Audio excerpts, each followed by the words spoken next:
What is up, guys? Today is the day. We got some new toys in the shop. We wanted to show it to you. We went with some brand new shop chairs. These are made by a company called Viper Industrial. And if you are looking for the best chair that money can buy basically for a shop, this is it. For years and years, we've been using these rolling chairs. They're basically plastic.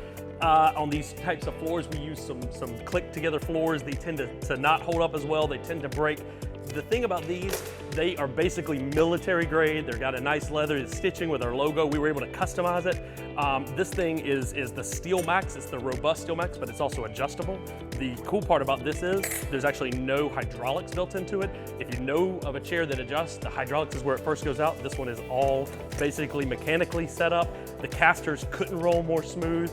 It was just, they're easy to put together. They come, they're made here in the US. We couldn't be happier with them. We can't wait to try them out. For our shop, we do paintless dent repair. We can work on fenders with them. With the higher adjusting, we can work on hoods on stands. We do paint protection film. We can be adjusting and installing bumpers with that. We do ceramic coating and paint correction. These are fantastic for that. We even do window tinting, and there's times that you're gonna be getting into the corners in doors as well. This is perfect for all the products that we use. If you're a shop owner, and you're looking for a chair and you don't want to be replacing it every 2 years, this is the one. We plan on being in the business for a long time. These are going to stay with us the entire time we have it. Can't wait to try them out.